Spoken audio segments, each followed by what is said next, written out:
তোমরা বেশি বেশি করে সালামের প্রসার ঘটাও। ওয়াতুতইমুত তাআম, গরীব মিসকিনদেরকে খানা খাওয়াও। সুবহানাল্লাহ।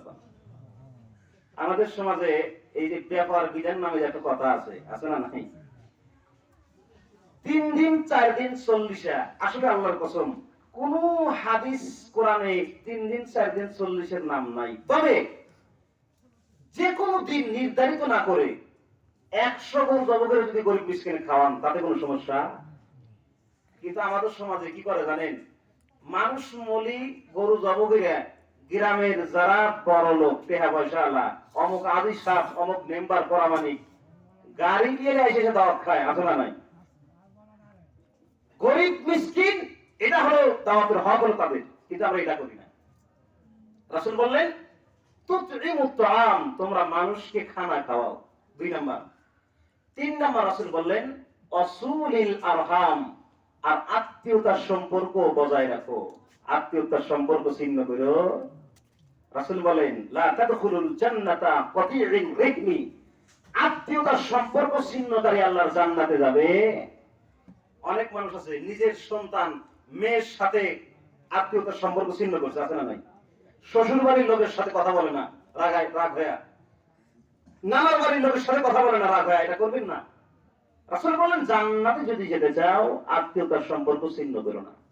4 নম্বর রাসূল বললেন আসাল্লু লাইলি নিয়াম, রাত্রিতে যখন সব মানুষ ঘুমায় যায় ওই সময় উঠে তাহাজ্জুদ পড়ো, আল্লাহর কাছে নামাজ পড়ো, দোয়া করো। সুবহানাল্লাহ। রাসূল 4টা বিষয়ের কথা বললেন, যদি কোনো ব্যক্তি 4টা আমল করে তাদখুলুল জান্নাতা বিসসালাম, নিরাপদে আল্লাহর জান্নাতে চলে যাবে। আচ্ছা, এক সাবজেক্ট গেল। এখন সালামের আরেক সাবজেক্ট হলো রাসূল বলেন, আল্লাহ বলেছেন সূরাতুন নূর, ইয়া আইয়ুহাল্লাযীনা আমানু লা তাদখুলু বুয়ুতাকুম গায়রা বুয়ুতিন হাত্তা তাস্তানিসু ওয়া তুসাল্লিমু আলা আহলিহা।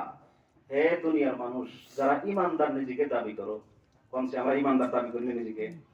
নাকি কেউ কবেন হুজুর আমি ঈমানদার, আমি বেঈমান কাফের, কে বলবে? আল্লাহ বলেন যদি ঈমানদার দাবি করো তাহলে তোমার প্রতি আমার নসিহত, যখন যে কোনো বাড়িতে যাও ঢোকার আগে পারমিশন আর সালাম দিয়ে ঢোকো। আমরা কি এটা করি? যখন বাড়ির মধ্যে আজকে ঢুকবেন, আজকে বাড়িতে যায় স্ত্রীকে সালাম দিবেন, পারবেন না ইনশাআল্লাহ? রাসূল বলেন কোন ব্যক্তি যদি বাড়ির ভিতরে ঢোকার সময় বের হওয়ার সময় সালাম দেয়, মুবারাকাতান তাইয়্যিবা, ওই বাড়ির ভিতরে আল্লাহ রহমত বরকত বর্ষিত করে। সুবহানাল্লাহ।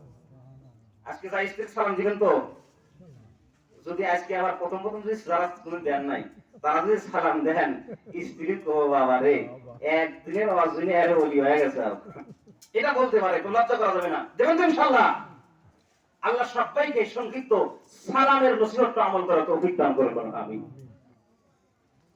আমি ব্রাহ্মণ গ্রামে মহল্লার সমস্ত জনসাধারণকে বলতেছি, যারা বাড়ির ভিতরে রাস্তাঘাটে দোকানপাটে আছেন, হয়তো টাইম নষ্ট না করে একটু দেখেন যদি একটু কোরআনের মাহফিলে আসা যায়, এই 2-2.5 ঘন্টার জন্য।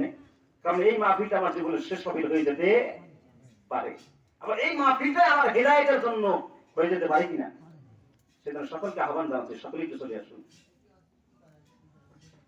আলহামদুলিল্লাহ আলহামদুলিল্লাহি নাহমাদুহু ওয়া নাস্তাঈনুহু ওয়া নাস্তাগফিরুহু ونؤمن به ونتوكل عليه